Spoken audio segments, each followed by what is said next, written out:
Hello world, I'm Dr. Worthington.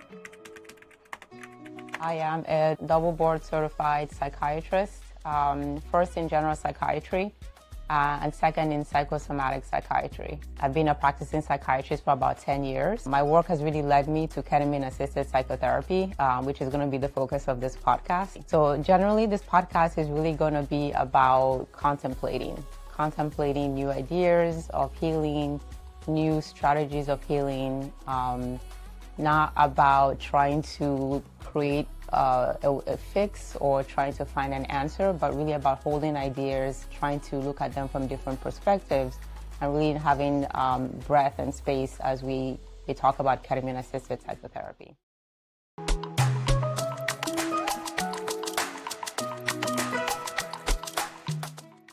Hello, welcome to episode 2 of the WorthyMind podcast. In this episode, we're going to be talking more about ketamine, the myths surrounding ketamine in the popular media, the methods for which ketamine can be used, and the routes for administration, what it is, like what it actually does in our brain, and end with who it's for. So ketamine is actually very old, even though it's sort of having a revamping in the mental health space. It's actually been around since the 1960s and really gained popularity in the 1990s, really because it's also used as an anesthetic agent. It's actually really effective as a dissociative anesthetic because it can produce anesthetic effects, which is helpful in surgery without suppressing breathing, which makes it extremely safe, and it's often used in pediatric surgeries for that reason. It enters the system quickly, it leaves the system quickly, it numbs pain without suppressing breathing. So that's really the trifecta of a really effective and safe medication for use in things like surgery and procedures. So ketamine essentially is made up of two molecules or two enantiomers. I'm not going to get too sciencey, but it's essentially two mirror molecules, of which only one is psychoactive and the other isn't. S-ketamine is actually being branded as Spravato, which is the intranasal spray that's FDA-approved for medication-resistant depression. So I just want to start by talking about the different forms of ketamine, the different formulations of ketamine. Then we'll go into debunking some myths about ketamine. So I've already talked about the nasal spray. It is FDA-approved. It's very accessible because it can be covered by insurance. In that form of ketamine, it's essentially ingested through the nasal passages and then absorbed through the mucous membranes in the nasal passages. And we're really taking advantage of ketamine, the molecule, as an antidepressant in that use. Another way of using ketamine is the IM formulation, which is an injection administered through the muscles, the IV formulation, which is used through an IV, and also a lozenge, which it melts in the mouth and then gets absorbed through the mucous membranes. For doing deeper psychotherapy, it really has to be the intramuscular, the IV, or the lozenge. Those routes are really used for ketamine-assisted psychotherapy because the dosing can get to what we call psycholytic dosing, which is where you enter a space that is slightly dissociated, but not a full psychedelic. You don't have a trip like you would for something like psilocybin. You really enter a kind of dissociated space where you're able to see yourself and see your life, but from more of a distance. I really want to differentiate that from what we colloquially call a K-hole, which is where people are using ketamine recreationally at doses that are 20, 30 times what we would use in a therapeutic space. And really pushing themselves into full dissociation or kind of a fuller break from their usual reality. So ketamine in that way is really being used as an escape, whereas when we use ketamine therapeutically, we're really just trying to widen a space and create a space for healing. So setting, intention, and the container in which ketamine uses really makes a massive difference. In a therapeutic space, we create the we create the setting. That is everything from the environment, the therapeutic space held with the person guiding the client in that therapeutic space. It can be the music, it can be aromatherapy, all of the things, the setting of the mind, the setting of the intention, all of the work that happens pre-treatment and post-treatment really creates that container for therapeutic healing. Whereas in a recreational space, there really isn't an intention. It's really just pushing yourself into escapism, right? So ketamine, like everything else, is a tool, right? The medicine itself is not magic. It's a tool that can be used for good or for bad, right? So I also want to get back to the fact that ketamine is not a cure. It's more of a tool that can be used to facilitate healing. But the client still has to do the work, right? You are the doing hand. You will always be the doing hand. Anything that gets in the way or disrupts you as a doing hand is likely not to be helpful and is likely to move you away from alignment. So in going back to the different formulations of ketamine, we already talked about the nasal spray, which is used for treatment-resistant depression. All the formulations can be used for ketamine-assisted psychotherapy. You may have heard of IV clinics. There are a lot of ketamine IV clinics where people can go and get an infusion of ketamine. They can really have a pleasant experience. However, IV clinics are often not run by psychiatrists. They're usually run by other types of doctors. They might be emergency room doctors, they might be surgeons, they might be anesthesiologists. So people who are very comfortable setting up an IV and giving medicine, but are not trained in any kind of therapy. They're not trained to do any kind of integration. So people are really using just the molecule. They feel better temporarily, but then they kind of revert back to their default mode because there's no integration that's being done in between treatments to really move insights to action, which is why integration, again, is everything. It really kind of makes it an unpredictable route for somebody who doesn't do IVs all the time.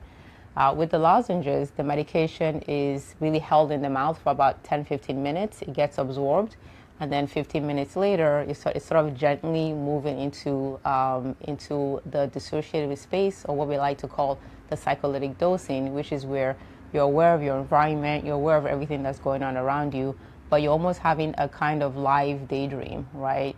So it's sort of like dreaming when you're sleeping, but you're actually awake. And in that space, right, you can really understand and see the stories you tell about yourselves, understand that it's really just a story and that all the stories are possible. This can last for about 60 to 90 minutes, and then you sort of gently come out of that space. The therapist is there with you. Integration can happen right after the session. It can happen the next day or a couple of days after, but it should be before the following session. So we've talked about the lozenges, we've talked about the intranasal, we've talked about IV, and each one has pros and cons. IV is fast, it's effective, but oftentimes not done by psychiatrists, so it's missing the integration. Lozenges are predictable, effective, really allows for integration, and really allows it to be done in an outpatient setting with the therapist for integrated ketamine-assisted psychotherapy. Is ketamine right for you?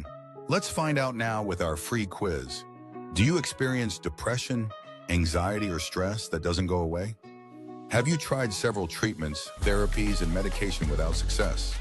Are you open to trying an innovative therapy under medical supervision? If you answered yes to at least one question, it's worth exploring if ketamine-assisted psychotherapy could be right for you. Head to the link in the description or to WorthyMindPractice.com to try our quiz for free. I think any discussion about ketamine would be remiss if we don't talk about how ketamine is sort of showing up in the media currently. We've all heard about Matthew Perry. The ketamine was found in his system when he passed. Of course, the stories of addiction that we hear or traumas that we hear, anybody going through pain that we hear, it's always very heartbreaking. And the fact that ketamine was found in this system leads lots of people to ask, is ketamine safe? Is it something that should be used in a medicinal way? Is ketamine really a tool for healing, or is it a tool for escapism? And the answer really is it depends, right? Everything has a shadow, and anything can be misused. I can only imagine that, Mr. Perry, in the way he was using ketamine, was more for escapism. And I wonder if, the ketamine may have actually been more helpful had he been used in a therapeutic setting with a therapist and a guide to really create that container and help process any kind of pain or traumas that might have been coming up.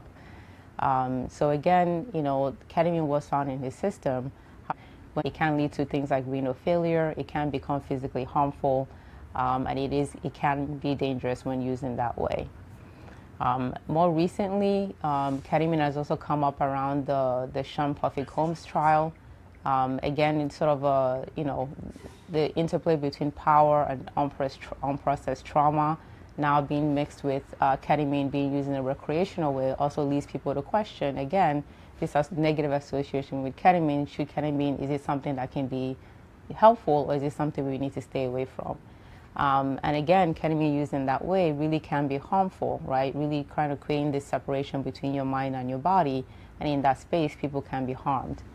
It's not being used with the right intention. It's not being used medicinally. It's certainly not being used with a therapist with the goal of facilitating healing. So again, everything has a shadow, and ketamine is no different. And while it is true that ketamine is used in the veterinary space as a tranquilizer because it is short-acting, it is safe, it doesn't suppress breathing, it's also used in humans for the very same reason, used in pediatric surgery for the very same reason. But again, dosing is everything, right? Working with a practitioner that's experienced, is able to get to the right dosing for the particular patient, and able to guide that experience in a therapeutic way is everything. With integration, right intention, right setting, anything can become a tool for good or a tool for bad. Okay, so what does ketamine actually do once it makes contact with your brain? So ketamine, generally will do two things. There are more subtleties of what ketamine does, but there are two important things of why ketamine works and why it's used, why it can really be used to facilitate healing. So ketamine actually, we mentioned in our first podcast, it disrupts what we call the default mode network. And it does this by blocking what's called an NMDA receptor. So this particular receptor really supports the default mode network. And by disrupting this connection, we can really help people disrupt the stories that they tell about themselves, right? The patterns, that keep us stuck, that really hold our ego selves together, that really hold our personas together. And by sort of pausing that story, you're able to create a new story and see that story for what it really is. At the same time, it increases what we call BDNF, which is it's a neurotrophic factor, and it's like fertilizer for the brain.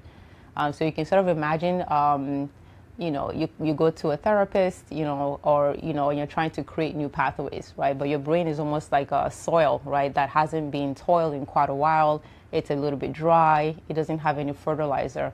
And now you just kind of till the soil and add a lot of fertilizer, right? Anything you do after that is going to grow more easily, right? It's going to just have the right conditions to grow and really take shape. That's what ketamine does, right? But again, just because you add fertilizer into the soil doesn't mean that, you've planted the right seeds or that you can nurture those seeds to grow. That's what integration is, right? Once you add the fertilizer, now you have to plant the seeds. Now you have to cultivate, nurture, and allow that seed to take root, right? So fertilizer plus the cultivation plus integration allows new thoughts to grow, new environments to grow, new thought patterns to be supported. And that happens over time. I have had the experience where somebody will go through a series of treatments, 4 or 5 treatments, and the stories on the things that come up for them really connect between the sessions, right? And through integration, we sort of have a plan that the person starts to build.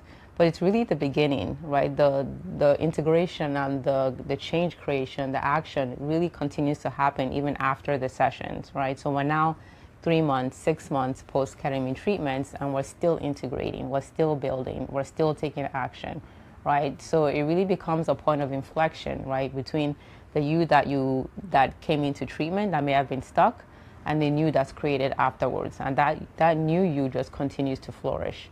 And this is not to say that you sort of abandon your old life, right? You don't sort of change your job and move to a new state, or discard your friends and discard your family. Like, that's not it. On the outside, your life might look very much the same, right? But the intentionality, right, the alignment that you bring to the things that you're doing, the small tweaks, right, that you make. Maybe you're not riding to work every day with a friend who's always talking shit about people anymore, right? Because you kind of realize that's not in alignment with who you are. Those small tweaks that you make really allow full expression of who you are, right? And being able to say no to things that are not working for you, right? With intention and with a why, right? Without the fear of, am I going to be judged? Are people not going to like me? What are people going to say? You can break free of those patterns, right? And really allow full self-expression by making small tweaks and just maintaining them. Who is ketamine right for? So I would say, I like to think of ketamine as being right for the seekers. And by that, I mean that, you're not necessarily in distress. You're not necessarily in crisis, right? But you know that you're misaligned somewhere. Like there's a sense of dis-ease somewhere. Maybe you've tried traditional therapy and it's helped, but it hasn't quite taken you all the way, right? Maybe you're somebody that is interested in things like ayahuasca. Maybe you've even Googled ayahuasca before, right? I like to think of ketamine as being like the, Western or approved ayahuasca, right? It's as close to what we're going to get to ayahuasca in the Western, sort of in the Western way of performing treatments. Maybe you're somebody that meditates. Maybe you're somebody that does yoga. Like you're sort of aware of alignment and a sense of alignment and what that actually means to you. I think ketamine is more for that type of person, right?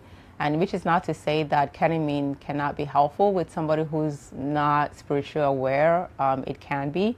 It really can get them to that space where they can become spiritually aware, right? But they may not be the person that's sort of Googling this type of treatment. I also think ketamine lends itself well to people who have a faith of some kind. You don't necessarily have to be religious, but the sense that there is something bigger than us, there's a sense of a connectivity that's outside of us.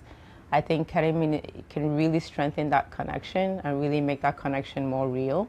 I would say it's really the connectedness medicine, right? People will feel a sense of wholeness, a sense of connection. People can even interact with entities that they can't really explain. It is a spiritual medicine, and it really can be. But I've also had, people come into treatment that are atheists, right? And then they call that connection something else, right? Like there are many paths to the center, right? I think there are as many paths as there are people, right? So I don't think people should count themselves out because they don't see themselves as spiritual. I think you just have to be somebody that's aware that the alignment is possible, and maybe you're looking for that alignment. So ketamine is probably right for you. So if you're curious, you want to learn more, you're asking yourself if there are spaces where you might be doing things on autopilot and you need to maybe allow for more space, more room, more alignment, reach out, ask a question. I'm happy to connect, happy to chat and have a conversation. If any of this resonates with you, leave us a review. 5 stars are always welcome. Tell your friends about us. If you give us a thumbs up, other people can find us, and it is deeply appreciated.